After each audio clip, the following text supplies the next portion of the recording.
ঝালকাঠির রাজাপুরে প্রায় 2.5 লক্ষ টাকার নিষিদ্ধ 1.8 টন পলিথিন জব্দ এবং 30,000 টাকা জরিমানা করা হয়েছে।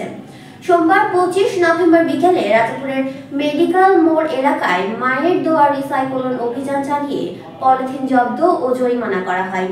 অভিযানের সময় প্রতিষ্ঠানের মালিক আবুল হোসেনকে না পাওয়ায় ম্যানেজার মোহাম্মদ সম্রাটকে 30,000 টাকা জরিমানা করা হয়।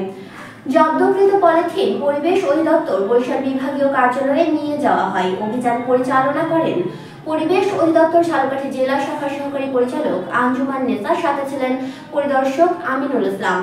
পরিবেশ অধিদপ্তর ঝালকাঠি জেলা শাখার সহকারী পরিচালক আঞ্জুমান নেসা বলেন, 1.8 টন নিষিদ্ধ পলিথিন জব্দ করা হয়েছে, যার মূল্য আনুমানিক 2.5 লক্ষ টাকার বেশি।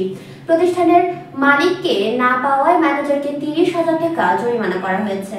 এটার বাজার দাম মেবি 2 লাখের আশেপাশে। আমরা কিনছি অনেক কমে, 70,000 টাকার মতন পড়ছে আমাদের সাথে। সম্রাট মায়ের দোয়া রিসাইকেল এই কোম্পানির ম্যানেজার হিসেবে নিযুক্ত আছি।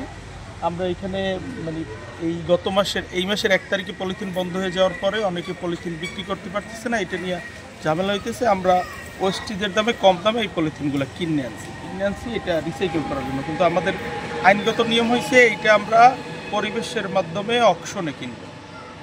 তো আমরা ডিরেক্টলি কিনছি, এইটার জন্য তারা এই পলিথিন ধরে আমাদের জন্য